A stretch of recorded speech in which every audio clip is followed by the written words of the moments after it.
Okay, should we go?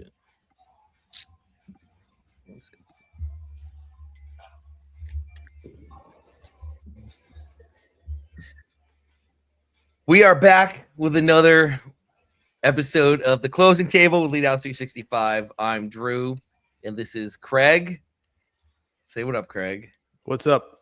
And we are here with a special guest today, Sam, who is a real estate investor based in St. Louis. And we're super stoked to have him on because he's going to talk to us a little bit about the commercial side and commercial versus residential and what goes into that. And just super excited to have you on, man. Oh, yeah, I'm excited to be here, man. Sweet. I've known Craig for a good while, so trying to connect, do whatever we can.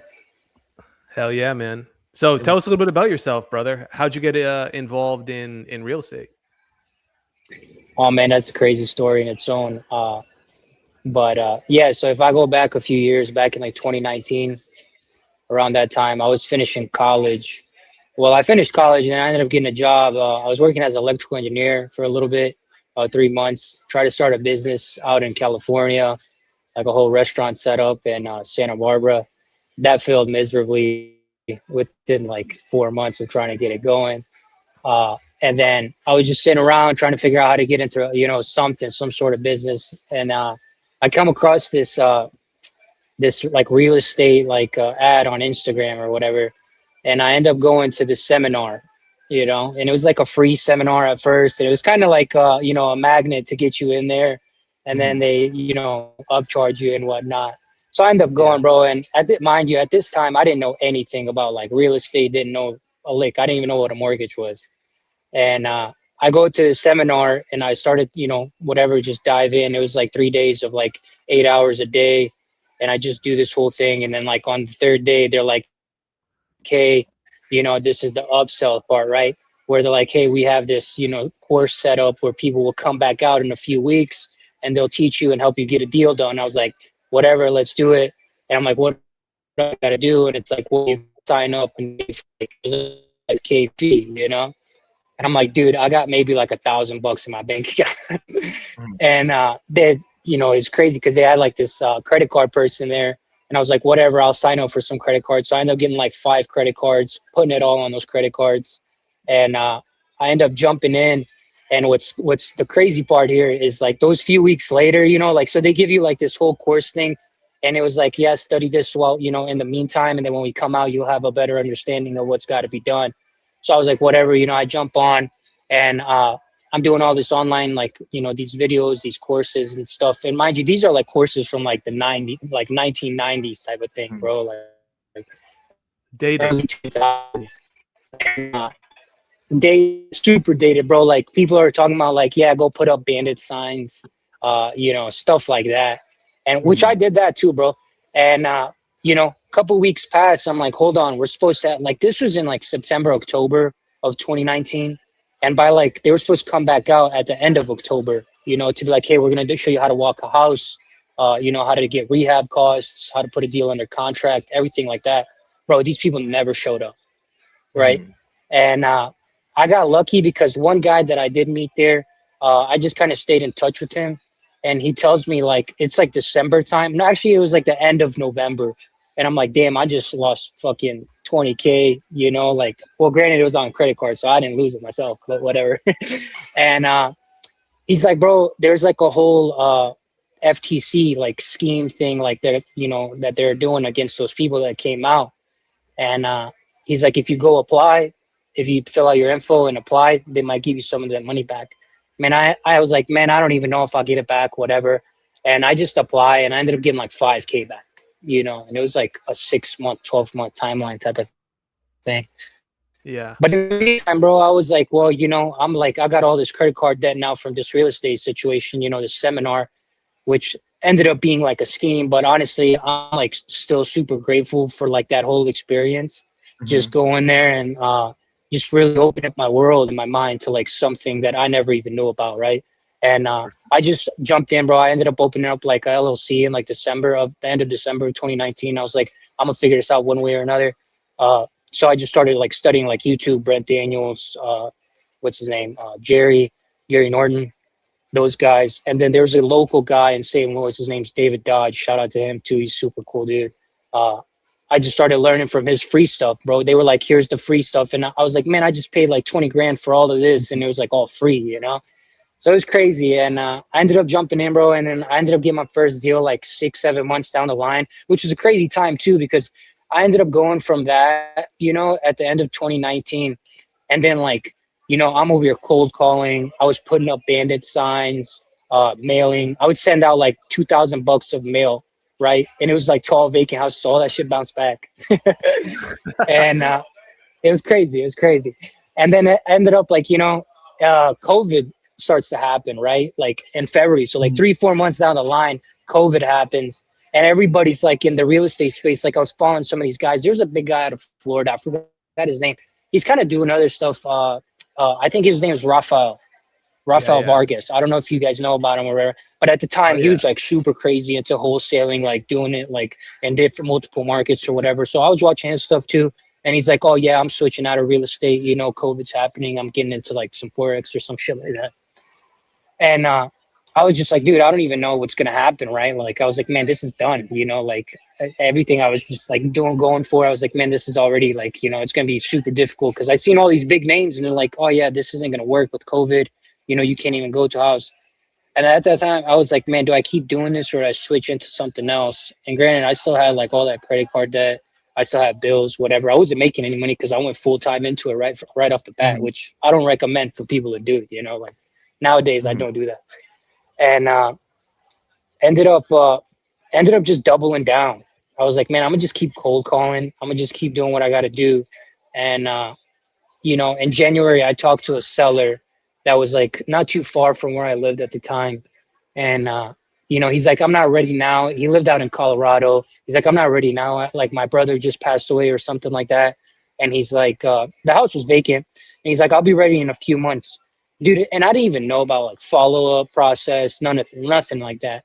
So dude, just randomly, like, I don't know, by the grace of God, bro, like in June, he just calls me and he's like, hey, yeah, this is, I forget his name.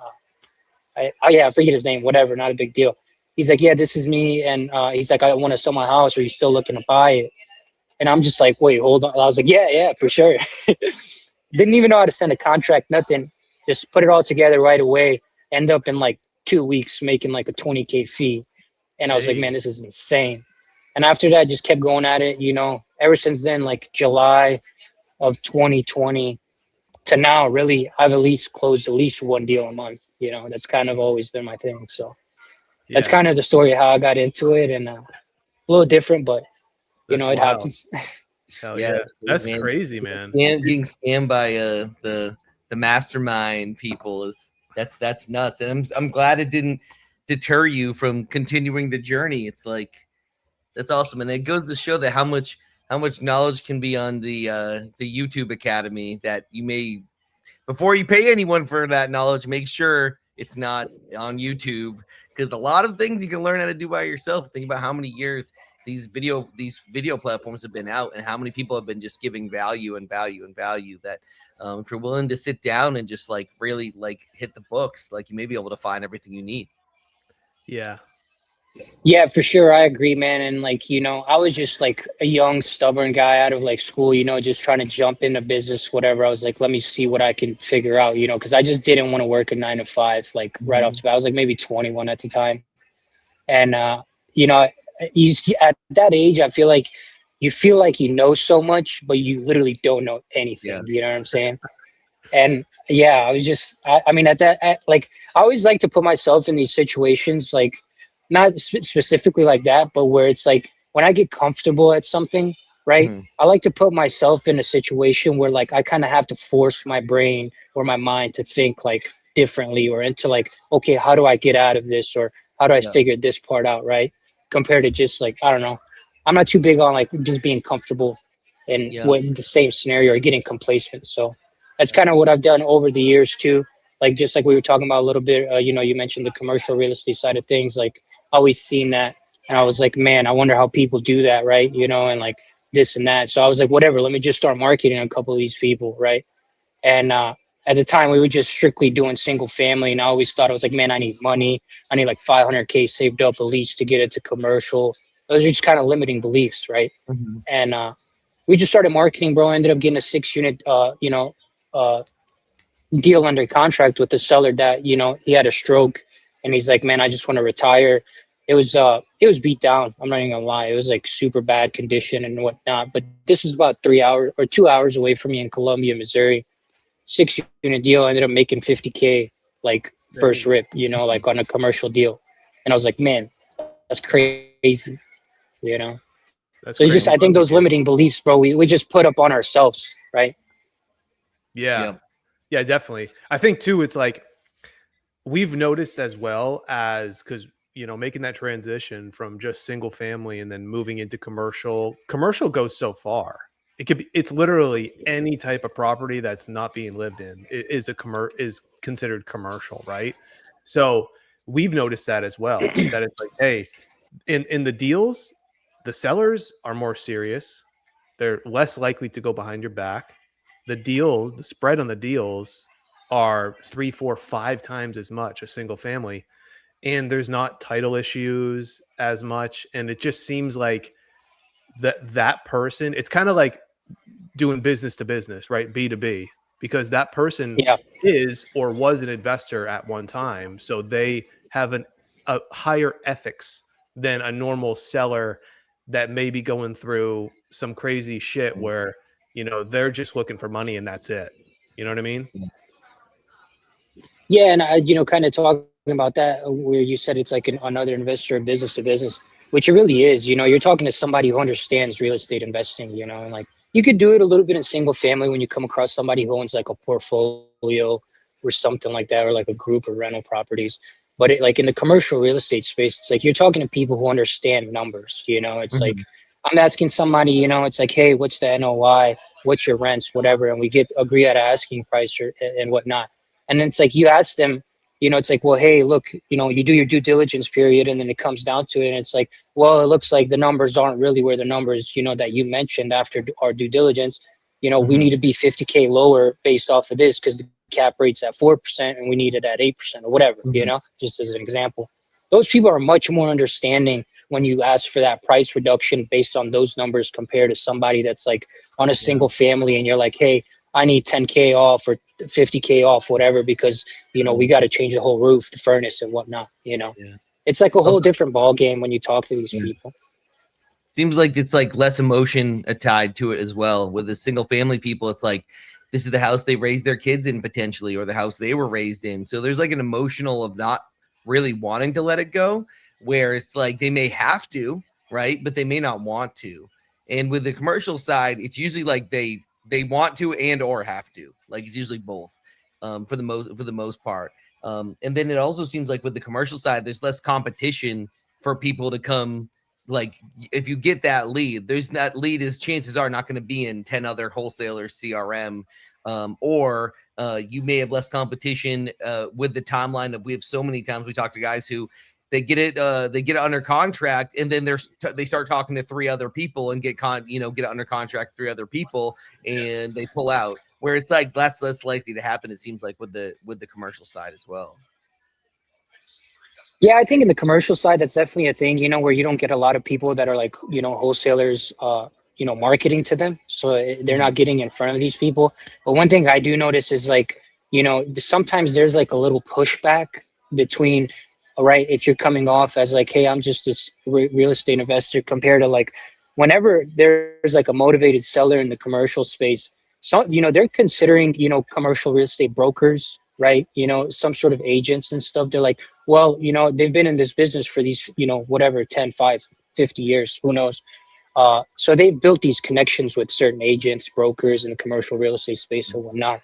And they'll sometimes consider, working with them or and stuff like that. So I think how you kind of set yourself apart in that space is just like finding a way to provide value with them working with you as a direct, buyer in a way, or in times we've done it where it's like, hey, this deal doesn't specifically work for us, but we work with so many nationwide investors that look for specific deals like this. We'd be happy to connect this deal with them, and they'll do it because compared to like maybe the broker that they know that's local, they'll just be like, oh yeah, this person's going to list it, and they're listing it at like a 5 cap, right? And nobody's buying nowadays at 5-6% cap rates unless it's like some crazy tax advantage or some new build type of setup, or stuff like that. So there's just a little pushback on that side of things, but I think if you find a way to set yourself apart, you could definitely get some good traction with these commercial sellers.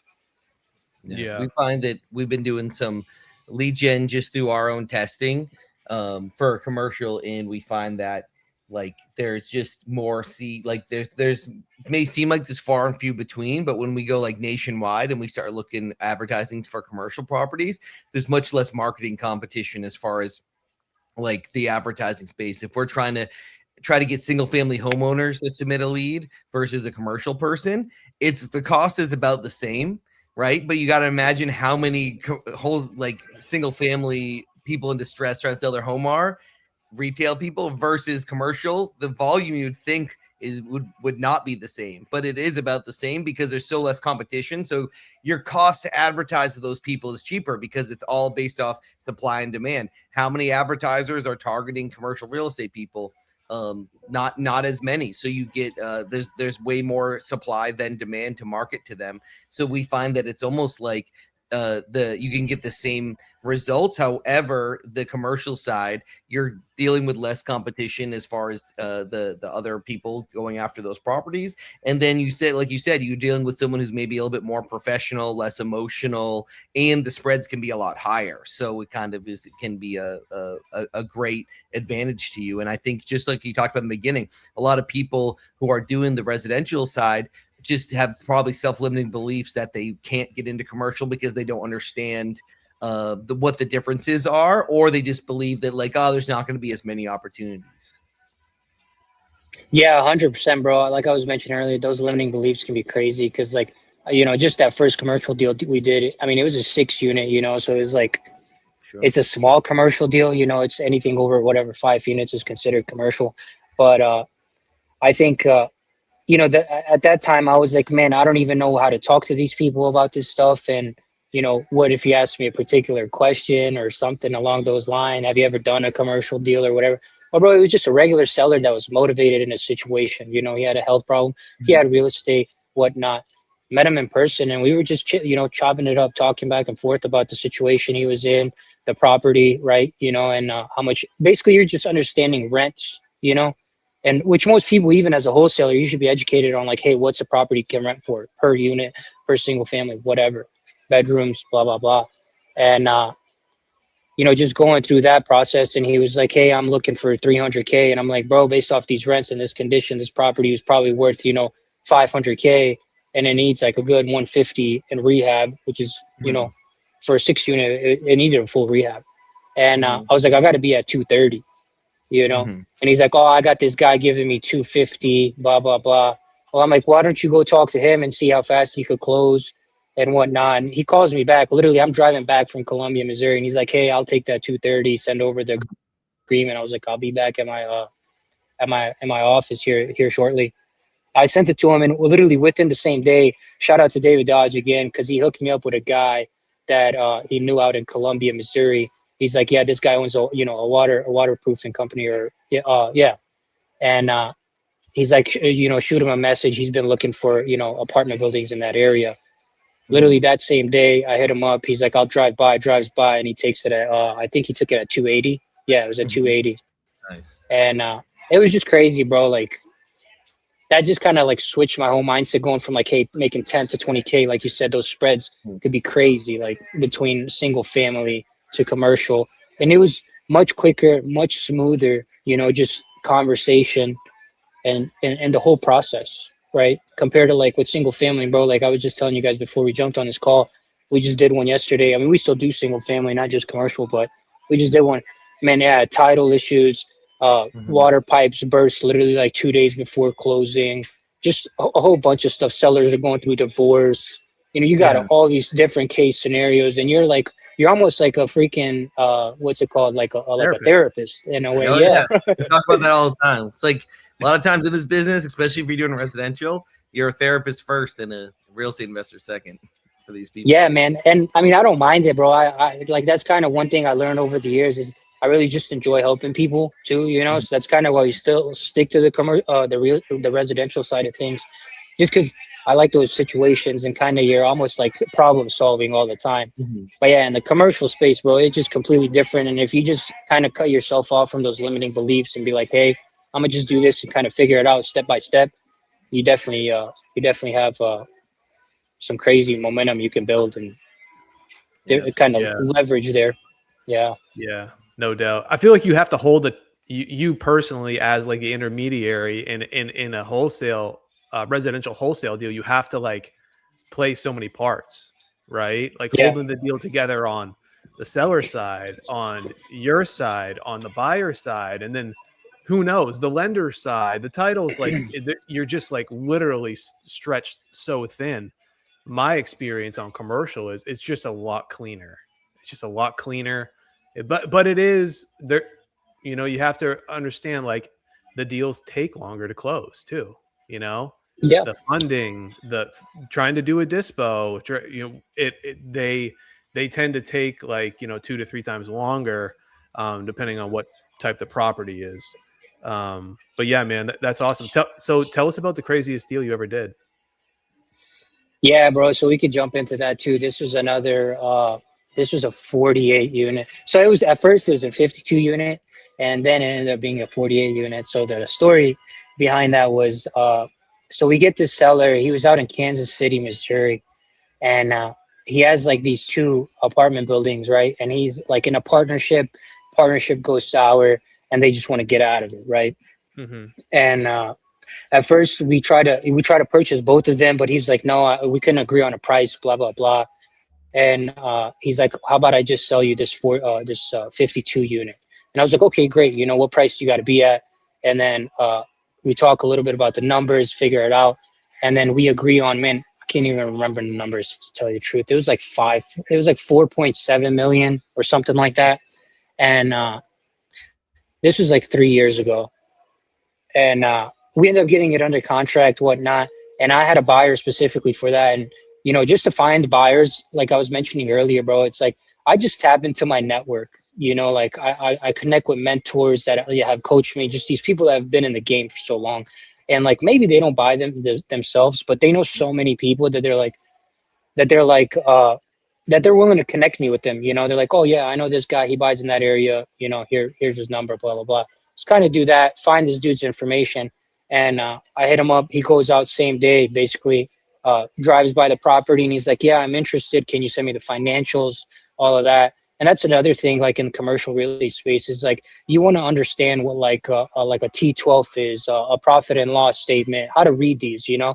And mind you, like I said, we were talking about YouTube earlier, bro. I remember the first time somebody sent me a T12 and a profit and loss. I'm like, what even is this? Just jump on YouTube. Hey, how do I look at a profit and loss statement, a T12? And you know, there's plenty full of videos. So I just go through that, learn that kind of stuff, and I ended up sending this information over to him, and he takes a look at it. We go under contract, and we go under contract at like 5.05, 5.1 million. The spread was supposed to be 375,000, right? Wow. And this is the kind of crazy part. We go under contract. The due diligence period was like 30 days and 45-day close, right? And this was a deal that was at the end of December, supposed to close beginning of January, right? And we go under contract, and we're doing that. He does his due diligence. He's like, perfect, bro, I'm good to go. You know, he had his finances in place and everything like that. We're going through this process, and in the meantime, we're still trying to negotiate with the seller on the other 40 on the 48 units, and we end up the 52 unit. We're supposed to close 3 days out of closing, bro. This building catches on fire. Holy shit! Literally, like whole half of the building just fucking burnt to a crisp. Buyer's calling me. He's like, dude, what are we gonna do now? I'm not buying this. You know, this isn't the same building. You know. And I'm like, man, I don't even know, bro. So I'm like, you know, trying to negotiate with the seller. I'm like, hey, bro, are you talking to your insurance? Can we still get this done? Or are they going to pay you out? This and that. And like, we kind of delay the process. We're like, hey, how about we push closing back another 30 days? And that buyer is just like, bro, I don't want it. He's like, I'm not dealing with the fire damage. He's like, that's just way too much risk. You know, I don't know if people are going to sue me that were like, you know, renting the place and whatnot, the tenants. And Yeah. I was like, no, I completely understand. And then at that time, I was like, man, maybe I could get a crazy price reduction, you know, because it caught on fire, you know, because he's about to get this crazy insurance check. And like, we're all just kind of negotiating, bro. At that time, I'm on like email threads with like the seller, his insurance, all of this stuff. And we get to a point where the seller's like, man, you know, I don't think my insurance is being fair with me. I think we're just going to have to step away from this deal. And I was like, yeah, that's no problem, man. I completely understand. And we step away from that deal. And then, like, you know, kind of in that same time period, just like a day or two after that, we like, hey, man, you know, that deal didn't work out. How about we do this 48 unit deal? You know, can we make something shake there? And he's like, yeah, no problem. You know, let's talk about it. And at that time, I just hit that same buyer up that was under contract on the 52 units. I'm like, bro, I got these 48 units over here. You know, are you interested? We can work on it together. And I already had the financials, right, from earlier trying to do this. Mm-hmm. And the seller sent us all that. So I just sent it over to the buyer. I'm like, take a look. Let me know what number you got to be at. And he's like, oh, I got to be at 4.45 million. And I was like, okay, no problem.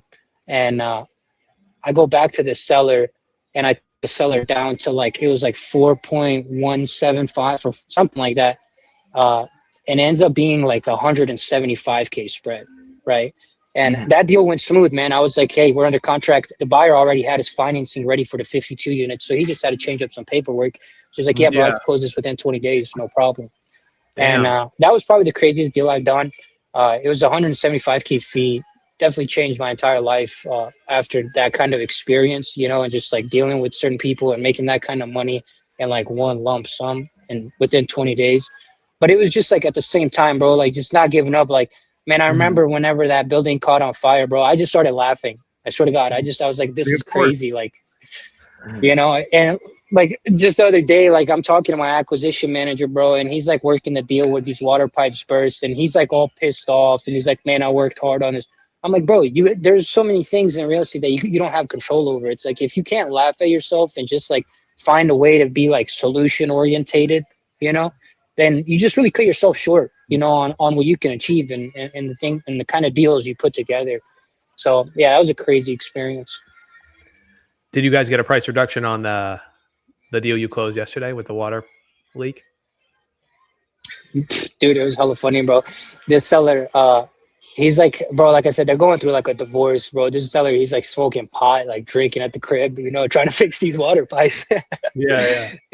It was funny, man. And you know, we're trying to like talk to him, and I'm like, bro, if you go through insurance, we'll pay the deductible, right? So you guys don't have to pay the deductible. Insurance is gonna cover it. Just because we were trying to like figure out a way, because whenever the water pipes burst, like the seller turned off his gas, right, for some reason, you know, like couldn't pay his gas bill, and we didn't even know about this, bro.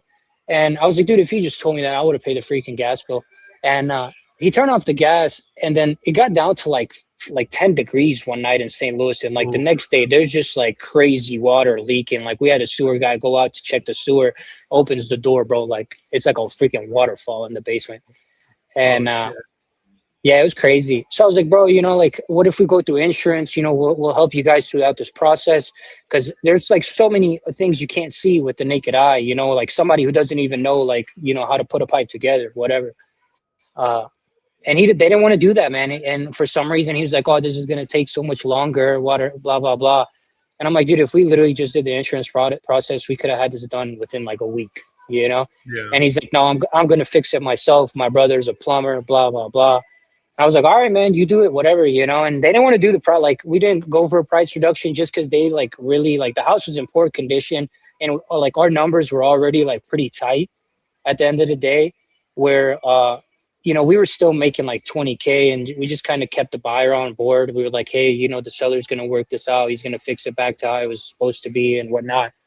They ended up doing it. We ended up delaying closing like 3 weeks, and we still ended up getting it done. So just crazy experiences lately, but definitely a lot of learning lessons, if I could say so myself. No doubt. That's awesome, man. Yeah. So if everyone's watching, it's stay in the game. No matter what happens, there's always going to be issues that you can't control. and you don't want to deter that from you. Get into the bag and living your dreams. Yeah, for sure, man. You like I say, if you just cut off your limiting beliefs and like you kind of get very specific on what you're trying to do and the things you're trying to achieve, I think it's definitely possible, man. Like I said, I was a person who went from not even knowing what a mortgage was a few years back and just, working on commercial deals, single family, building out a team. And still to this day, man, I make so many mistakes. It's freaking unimaginable when I look at myself, right? But what can you do, bro? Everybody has kind of different life experiences and the ways they learn things. And I think if you just stick with it, stay consistent and persistent, I think that's the key. No doubt. I like that. I like that mindset. So tell us about your team. So how big's your team, and yeah, let us know a little bit about it. Yeah, so we don't have a big team at all. I've always tried to keep it small, just keep it lean. That's kind of one thing I learned early on from people I was just studying from and whatnot, and just like like things I learned from Brent Daniels. Just trying to keep as much of that net profit as much as possible. And right now I have two acquisition managers, a dispo manager, and one VA who does some of our follow ups and just admin task stuff. And then I'm still working the dispo side. I just enjoy talking to the investors, the business to business kind of aspect of it, right? And just making those connections. But yeah, so I got two acquisition managers. I had one, and then we ended up getting another one on back in November, which that was kind of a whole kind of a specific type of setup where I wanted to get very niche and specific on the things that we were doing and the sellers we were approaching in a single family space. And we just wanted to get better at learning foreclosures and probate, and because for a long time, I mean, we still do it a little bit, but we were just kind of blasting, like where it was like, yeah, pull 50K leads, or prospects, cold call all of them, and then whatever hits, we'll close on it, type of thing. And I think we kind of switched around everything, took like kind of reduced our marketing budget there, because now you don't have to pull all this data, you don't have to pay all these cold callers and everything, and we just got very specific to what we were doing with the foreclosures and the probates, because every single day now, especially in the economy we're in right now, it's pretty crazy, but there's foreclosure leads coming out like crazy, you know. And I realized it's like, hey, bro, if there's like 5 that come out each day, what I'm seeing on average, just kind of based off our numbers, there's usually 40 to 60 that come out every week, you know? And I was like, if we could just get to one a week, one contract a week on a foreclosure, we could definitely, be making 100K a month, no problem, right? And that's kind of where I ended up hiring a new acquisition manager back in November. And instead of him like going through all this crazy training and stuff, I just got him on board with one of my guys that's been coaching me, Michael Frankie. He's out of Kansas City. He's with the Niche, so shout out to him too. And he's all about foreclosures, bro, all about probates, stuff like that. And he showed us how to tap into that space, and we ended up going locking up a deal within like 30 days. Right, it was a 15K foreclosure deal. But then, after that, there was like a snowball effect. It's like we started setting more appointments. We started, putting more properties under contract and whatnot. And now it's like, we're really getting close to that one a week. We're probably doing about 2 a month. Right now, we have 3 under contract. They're all foreclosures from that specific marketing strategy. And then I still have the other acquisition guy that I've been working with for a long time. And he's just super into our pipeline. And then he's doing some nationwide stuff, and that's kind of one thing me and you talk about recently. It's like, working with you guys to set up these marketing campaigns in a few of these markets that we're working in nationwide. So kind of a little, spread across, but, trying to keep it specific with what each person in the business is really doing and the things they focus on, compared to everybody just doing a bunch of things that are the same in a way, which I did before too. And I think that was just, a learning process. Definitely, man. So you mentioned that 48 unit was that the biggest deal you did, or have you done anything? Well, I should say bigger fee. Is that the biggest fee you guys ever closed on? Yeah, that was the biggest fee, the 175 that I did. And then I did another one that was like 350, but that was split between three people at the time. So I JV. mean, yeah, it was a JV deal. Uh, but at that time, it's just even the JV deals, bro. I mean, that's still a crazy deal when you think about it. I was just connecting with people that are in the space, say commercial, whatever.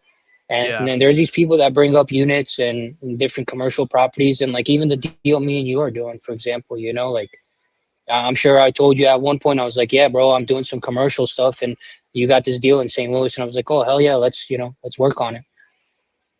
Yeah, for sure. Yeah, definitely staying connected with the people in your space is super important because if they may know somebody that could take it home for you, or they may know somebody that knows somebody. So it's definitely something that everyone should do. Tap into your network on a daily, weekly basis just to see what's cooking. You could find something in there, and it could be 100% margin because someone could bring you the deal where you get it closed. Yeah, 100%, man. And that's like one thing that's changed my entire life too. It's like over these last few years is just like, bro, like building relationships with people is like invaluable. You know what I'm saying? Like, there's any time in my life where I was like struggling, or like I had a time where I was like I didn't know what to do, or I felt like I was like, oh, I just got to focus on myself or whatever. It was always like a difficult timeline. And then whenever I find somebody or connect with somebody, at any given moment, that's always changed my life. That one relationship has always like kind of gave me like an edge, or like a different way of thinking, or something along those lines. And whatever like case scenario, if you're doing real estate, if you're trying to figure out your health life and fitness or whatever, you know what I'm saying, like anything you do, it's just all about kind of like connecting with certain individuals that are in that space and that are probably know more than you know what I'm saying. And if somebody doesn't know as much as you, or like you see somebody that's getting started or needs some assistance and help, I think like being that person where it's like, hey, providing some value to those people instead of looking down upon them and being like, oh yeah, these people are, they haven't even started, or they haven't done a deal, or they've only done a couple deals, right? I've never looked at it that way, and I always just try to, provide value, either if it's somebody getting started or if it's somebody that's even ahead of me that knows, that's doing crazy commercial deals or crazy residential, whatever the case may be. Yeah, it's good, man. Kind of paying it forward. Yeah, 100%, man. Just connecting with people, bro. Like providing value and just connecting with people, having good, healthy relationships. I think that's more important than the deals you're doing and how much money you're making at the end of the day. Yeah, for sure. I got you on that. So where do you see the market going? I mean, we're in the beginning stages of 2026. What do you think is going to happen here within the remaining months of the year? Bro, it's so interesting. I don't know. Like I don't know. I wish I had like a what's it called? Crystal Like ball? like a crystal ball to just, hey, Craig, this gonna happen. I don't know, man. I look at things, every day, and I see like some people. Like it's funny because like you see some agents, and no hate on agents, but like some of them are like, oh yeah, the market's heating up. The interest rates are going down. Buyers about to go crazy. And then you see some people like putting out crazy statistics where it's like crazy amount of sellers and low amount of buyers. And then you Yeah. see like, I don't know, like I was looking at a statistic yesterday, for example. It was like in like 2008, like there's so many people like, oh, it's about to be a repeat of 2008, 2010. And like there was like a graph, a table of like foreclosures in like 2008. There was like 300,000 foreclosures in a single month or whatever. And Yeah. now it's like 40,000. And I'm like, that's still kind of crazy, bro. Like 40,000 people going into foreclosure, even if it's not even like, 300,000, 40,000 is insane. And if you could just get a small grasp, let me just get a little small chunk of that pie, I'm good.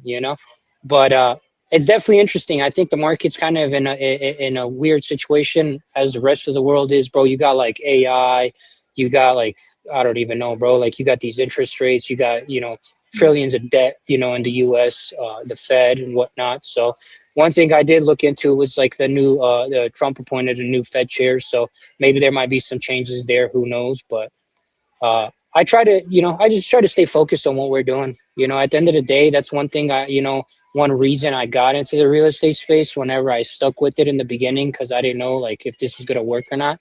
I stuck with it just for the sake of like, you could do this in any given market, bro. Like people are always Yeah. going to need places to live. Buyers are always going to be there. Maybe not as many buyers, but if you build the right connections and build those relationships, like I was just saying, bro, there's those certain buyers that are always buying. You just got to make sure the numbers make sense and you're good. So I was never worried too much about what's going to happen in the market and how that's going to affect things, because if you're doing solid and you're providing value to those homeowners and whatnot, I think there's always potential to get deals done. Definitely. I was 100%. Yeah. reading this thing that it's like there's a big kind of thing that's preventing young people right now from being able to enter the real estate market is because there's so many boomers that are kind of just like not wanting to sell their home. Like they want to just die in the home that they grew up in because they're like proud of that asset, and it might be the only asset they actually have. So if they sell it, then where are they going to go? Because the home prices are so insanely high. It's like even if they get a lot of equity to then go move into a smaller home, well, the value in their mind of that smaller home for that price versus how much they paid for their home, like trading that equity for a smaller piece of property that then they just realize, well, like what? Now we're just going to go die in this home. So it's like a kind of a weird thing right now where there's not a lot of movement on the generation who bought their homes in the 60s, 70s, 80s, willing to kind of give up that home, that piece of property, where in the 90s it was kind of a thing. It's like, yeah, I will pass down the home to their kids, or get to a point where they want to change in life or become snowbirds or do those things. All they had dreams. Sell the house. My grandparents sold their house, bought an RV, traveled the world for their retirement, right? But right now it's like people are just a lot of the boomer generation is just kind of staying put. Yeah, man, and that's what's kind of crazy to me too. It's like mention like a little bit on that. It's like I was looking at another statistic the other day where it was like the average age of a homeowner or a first time home buyer went from like 28, 30 within like the last couple of years, went up to like 40. Like Yeah. 38, 40, 35. And I look at that and I'm just like, man, what could the case be? And I like you were just saying, you have these, boomers who bought their house for $100,000 back in like the early 2000s or in the 90s, and they've just lived there for so long, and now this house is worth $1 million. Like you don't have somebody, coming fresh out of college able to afford $1 million house, Yep. or Yep. whatever, like even if you come out of college and you work for a little bit, your salary, the average salary, say, isn't going to be, six figures, multiple six figures to be able to afford this $1 million home, which is an entry level home. Yeah. You know? And a lot of times because of the lack of inventory, it's all supply and demand and inventory. And, it was easier to get into it in 2008, 2009 because of the amount of foreclosures happening. How many banks were failing, foreclosures were happening because people were not able to pay their mortgages because of the types of mortgages they signed. You had so much inventory. It seemed like it was the American dream was alive and well. But as soon as those houses got that, a lot of that inventory got bought up, it seems now it's corrected. We're, close to 20 years later. And you have the people who didn't get foreclosed on and had good mortgage rates, not wanting to sell that house and not wanting to go have a change. And so that's causing the inventory now to be really, really low across the country. We saw a stat. It was that U-Haul reported the least amount of people moving since COVID. So like COVID, Oh, wow. like there was a lot of people moving before COVID. Sometimes there was a lot of people who were moving during COVID because a lot of people who maybe worked in the city now are working from home. So it made no sense to live in the city. They could go move to a warmer climate or move somewhere further away from where they worked. So you had a ton of people moving in that sense. But right now it's like a lot of people are just staying put because they maybe not have enough equity to move into something that they would consider an upgrade or what they want to be able to sell their house. And then you have so many people who are just content kind of staying with where they are, because if they did sell, then where would they go? They start renting or may not be able to buy something else. So it's just an interesting time we're at with that. And then on top of the economy of, like you talked about, wages, the wage to price, especially when it comes to real estate, like it's not like for the last 10 years the average income has raised to the point to match the average home price. Yeah. And you have so many people with lots of student student loan debt, not being able to even get entry level jobs that can absolutely ever afford anything other than to live paycheck to paycheck. So it's a really interesting time, and but it also brings opportunity. The fact that the economy is where it's at probably is why that foreclosure number is a little bit higher right now, and potentially could keep going higher, because it doesn't seem like there's going to be any reprieve to anything like this. At least during COVID, you had a lot of people getting like $1,200, $2,000 checks, disposable income they could put towards a down payment on a house. You also had a lot of people being, if you are a business owner, access to a lot of like PPP funding and access to small business loans with basically really low interest rates and no real they pretty much, as long as you could sign a paper, they would give you a small business loan with a really low payment. So access to all that capital now seems to be gone for a lot of people. So it's a really, like you said, a really interesting time we're in. We have a question here that says, do you buy from other wholesalers? Yeah, it just depends what market it's in, you know. We're in St. Louis, Kansas City, Jacksonville, Florida, and Tampa, Florida right now. And we'll do a little bit in Dallas, but Dallas and Austin, Texas for sure, and Houston. So, yeah, I mean, if it's in those areas, we'll definitely consider it. And I mean, even anywhere else too. It just depends, but that's kind of where we work in specifically. So that might be a better market for us. What made you choose kind of those markets? Is there something you look at that makes you choose kind of what market you buy in? Kind of. And then on one, honestly, like I was saying earlier, bro, just having relationships. I have relationships with certain individuals in all of these markets that it just kind of gives me the ability, like, oh, I have somebody that needs to go view a house, or, you know, I know somebody that, you know, knows somebody who has buyers or stuff like that. For example, like our Tampa market and Jacksonville, I have a buddy that lives in Jacksonville who was, you know, getting into business and whatnot. So I was like, hey, man, you know, what if, you know, we start marketing down there? Are you willing to walk properties for us and whatnot? I'll train you and everything. Yeah, I am. And then we kind of went that way. The Tampa market, my dispo guy, he lives down in Naples. He just moved over to Miami, but he lives in Naples.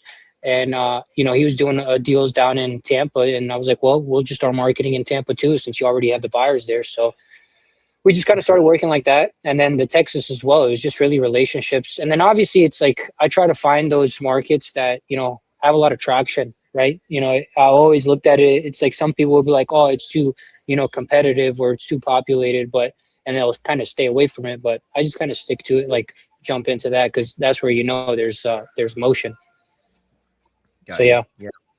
Kind of looking at, we asked a few people that question. It's either the relationships they have or just their backyard, a place where they know they have buyers. Sometimes it's really looking at the amount of just overall real estate transactions happening. If there's a lot of movement in that market, and you can probably find that data somewhere. But if you see an area of the country where there's a lot of real estate transactions happening in general, then it's probably a place where people are desiring to live. So it's going to be easy to dispo a house.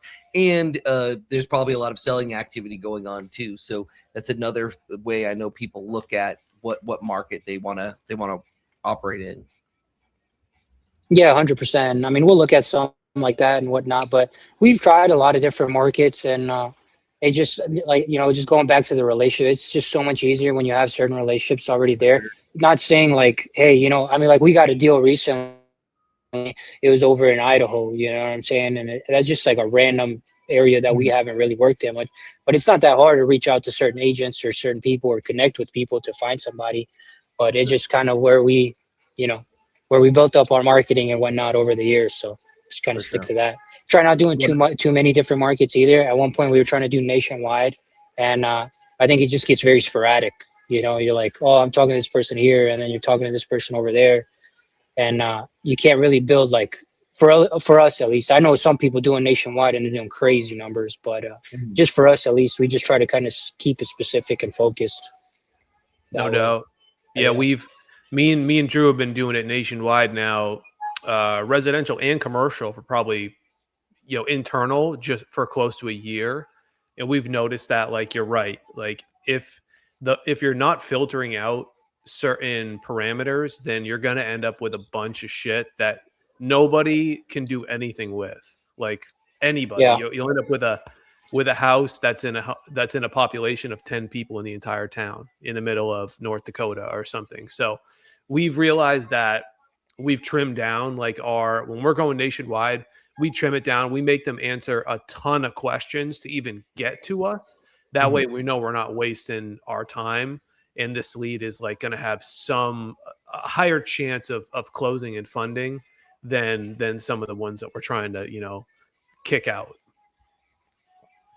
Yeah, 100%. I agree. And I mean, like right now, like I was mentioning earlier, one of our acquisition guys does like a nationwide kind of setup where, we get these deals that come in from cold calling, but sometimes they come in these markets where, I just look at it real quick and I'm like, man, if there isn't like 500,000 population, just move on from it, bro. Like, sure, you could take it and like novate it and do all this, but I'm just not trying to deal with that entire process. I'm just trying to keep it as simple as possible and, stay focused on kind of the idea of like, hey, if there's people here, there's most likely buyers. If there's very minimal people here, then it's probably going to be a lot harder to sell. And I think just for me, it's all about channeling that energy and focus towards like the high quality stuff. And honestly, like I try not to touch deals nowadays that are like under 20K, 25K assignment fees, They just not, I don't know, man, it's just not worth it at the end of the day. Like if I have to help somebody like that's in a sticky situation and they're like, yeah, here it is. And if the deal, like I know I could get the deal done, I'll do it. But in most cases, we try to like stay at least 20, 25K minimum where we can make a fee. Yeah, hey man, on the commercial deal that we're doing, that's what we were projecting, right? 100 grand or something like that. But it's not every deal is going to be a home run. And I think I mentioned to you before, Sam, is you and I both know we're leaving money on the table on that property or those properties. Yeah. We know it. We just know that it's such a good deal discount wise, but all the things going on with it would take so much more of our effort to be able to do everything we would need to do to find a buyer to pay more. So, you found a great buyer who's ready to go. We're all making money on it. We're just going to go the path of least resistance just to get everybody to the closing table and everyone happy at the end of the day. Yep. Yeah, I same thing. Everybody was, like return on investment. Mine is return on time. Like how much time can I least amount of time can I spend and make the most? So if I have to go through this whole process of like, listing this property and then walking a bunch of buyers through and blah blah blah, going through these crazy due diligence periods just to make a 10, 20K fee, I'm like, man, I don't know if that's worth it for me. But if I can spend my time on a deal that I know I have somewhere in my CRM. And I'm like, hey, if in the next 30 days, I can close this and make 20, 30, 40, 50K, it's kind of a different aspect on how much you're doing. If I work 5-6 hours and make a 20K fee compared to working 30 hours and making a 20K fee, it's just kind of it's just a mental shift, really. And in the beginning, don't get me wrong, I'll jump on anything, bro. My smallest deal I ever did was like $100. I was like, whatever, Sometimes you gotta hit some singles just to build relationships and to get your skills sharpened. And we tell a lot of guys this. It's like, hey, listen, like if you're paying for marketing too, sometimes you have to just hit some singles to just pay off the marketing. Like, right, that deal may not be a ton of margin that gets you excited, but if you think about that can pay for the next 3 months of marketing costs, which you could, every deal you get from their point is at such a greater margin, then it's worth it. And if you're just worried about how much money you're making and how much you're leaving on the table, then where's that threshold? You're just waiting for the home runs, and it can be tough. And so we always say that, especially if you're paying for leads, then like, hey, if you can make some profit on it, then work it as much as you can. Yeah, and I think it's all like, where you're at in your like journey, where you are in your process of building out your, real estate business, right? In the beginning, obviously you have to, really like learn, bro, like going through those experiences. Like I just said, bro, like my smallest deal was $100, but it was like a learning experience, making that connection with somebody. And like Drew said here, those smaller deals, sometimes they pay the bills, they keep the lights on, right? But as you're going through that and you're learning and you're going through that entire process, I think eventually once you get consistent and you start to build out those systems, right, then you start to see where your numbers are at and where most of your time, if I put in, 80% of my time into this and I get a bigger return compared to putting it into this over here and it's a smaller return. Well, obviously I'm gonna put my time into that. You know what I'm saying? Yep.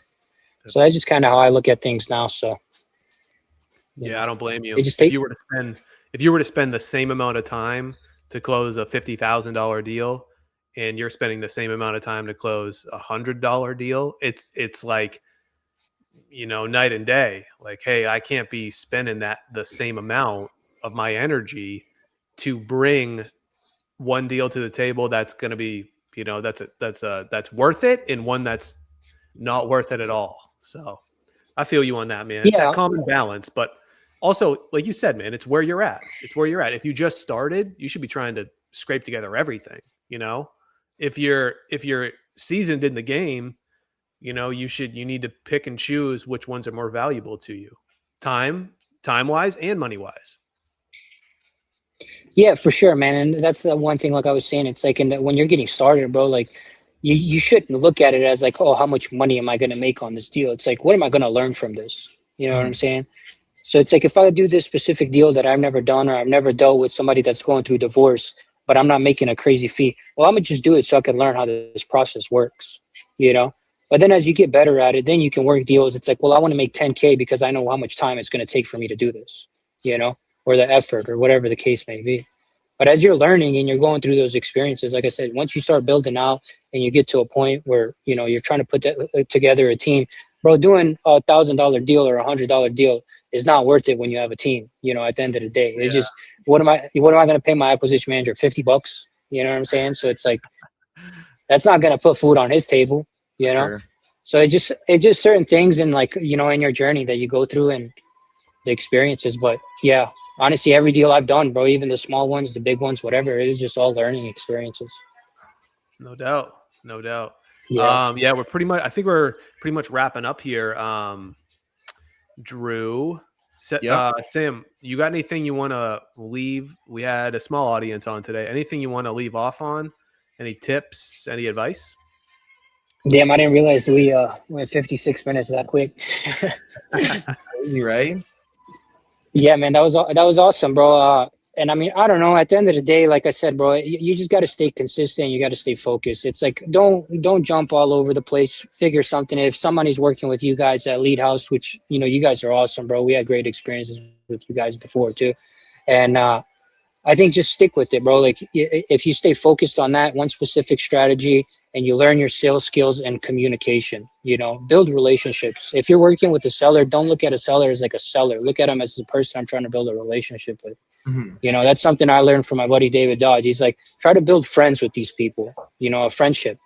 And I think you'll get better traction there with the homeowners, and then the same thing with the buyers. And then just learn as much as you possibly can. And obviously, for people that are doing, you know, crazy deals and have crazy systems in place, would love to connect with anybody there. And you know, we could, I'm sure we could do some deals together.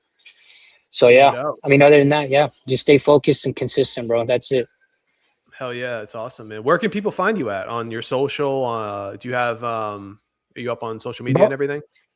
I'm not too big into social media. It's just something I kind of I know I should be, but I'm just not. But if somebody want to hit me up for anything, you guys can text me. My number is 314-828-0007, or hit up Craig. Craig will connect you with me. No problem. Whatever the case may be. Right on, right on. Well, I think about that wraps it up, Drew. What do you think? Yes. I think we did it. I appreciate Sam jumping on. You guys got his number if you need anything, or reach out to us if you need to connect with Sam if you have any opportunities in any of those markets he works in, or had any questions for him. Like he said, he's always down to network and help build relationships. So it's really, really valuable there. But we will be back doing this again in 2 weeks. And appreciate everyone who jumped on and tuned in. And if you're seeing this after the fact, then if you are ever in need of leads, then we would love to talk to you and see if we can help you out. Just go to leadhouse365.com and book a call with us, and we can chat about it. I appreciate you guys. Other than that, signing off. Great to see everybody, and we'll see you guys in a couple weeks. All right. Happy Friday, guys. Happy Friday, y'all. See you guys.